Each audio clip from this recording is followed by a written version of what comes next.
Assistant commissioner Shalimar کا الصبح جھوٹا بیان منظر عام پر آ گیا۔ اسسٹنٹ کمشنر شالیمار تہنیت بخاری کہتی ہیں تحصیل شالیمار میں تمام پیٹرول پمپس فعال ہیں۔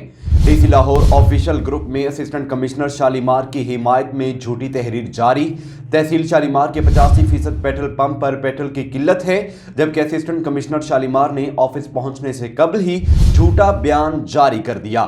شہری ذلیل و خوار ہو گئے ہیں۔ شہریوں میں اسسٹنٹ کمشنر کے جھوٹے بیان اور تصاویر پر شدید غم و غصہ۔ شہری علی حسن کا اسسٹنٹ کمشنر کے خلاف سیکشن 193 کے تحت مقدمے کے اندراج کے لیے عدالت عظمیٰ سے رجوع کرنے کا فیصلہ۔ اس حوالے سے بات کرنے کے لیے ہمارے ساتھ ٹیلی فون لائن پر موجود ہیں ہمارے ینگ جرنلسٹ اور جرنلسٹ یونین آف پاکستان کے جنرل سیکرٹری ملک ایان۔ جی ایان، بتائیے گا کیا تفصیلات ہیں؟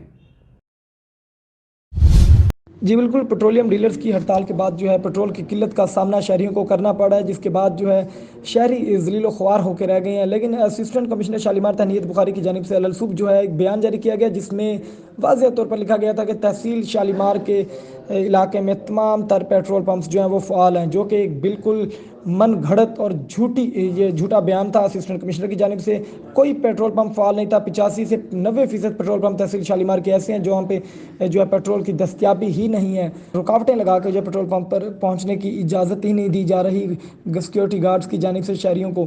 تو پیٹرول کیسے میسر ہو گیا عوام کو، اور عوام کیسے پیٹرول ڈلوا رہی ہے، بڑی حیرت کی بات ہے جو اسسٹنٹ کمشنر شالیمار تہنیت بخاری کی جانب سے یہ بیان جاری کیا گیا ہے۔ لیکن اگر بات کی جائے دیگر تحصیلوں کی، تو وہاں پر اسسٹنٹ کمشنرز وہ مختلف علاقوں کے دورے بھی کر رہے ہیں، اور جہاں پر پیٹرول نہیں مل رہا، جو کہ صوبائی حکومت، LDA اور نیم سرکاری اداروں کے ویلفیئر پیٹرول پمپس ہیں، وہاں پر پیٹرول کی دستیابی کو یقینی بھی بنا رہے ہیں۔ اسسٹنٹ کمشنرز بھی، ڈپٹی کمشنرز بھی اور دیگر افسران بھی دورے کر رہے ہیں، لیکن گھر بیٹھے اس طرح کا جھوٹا بیان دینا ایک بڑا سوالیہ نشان ہے۔ اور تہنیت بخاری کی جانب سے نہ ہی کوئی دورہ کیا گیا، نہ ہی کوئی علاقے میں وزٹ کیا گیا، جبکہ ان کے جو ریونیو اسٹاف ہے ان کی جانب سے تصویریں بنوا کر انہیں اعلیٰ افسران کو بھجوا دی گئی ہیں، جبکہ فوٹیج میں دیکھا جا سکتا ہے یہ داروغہ والا، ہربنسپورہ اور جوڑے پل، یہ وہاں کے پیٹرول پمپس ہیں جو کہ بالکل بند ہیں۔ ان میں PSO کا پیٹرول پمپ بھی ہے، بائیکو کا بھی ہے، دیگر کمپنیز کے بھی پیٹرول پمپ ہیں جو کہ بند ہیں، اور وہاں پر پیٹرول نہیں مل رہا۔ جبکہ شہریوں کی بات کی جائے تو شہری ذلیل و خوار ہو کر رہ گئے ہیں، اور شہریوں کو پیٹرول نہیں مل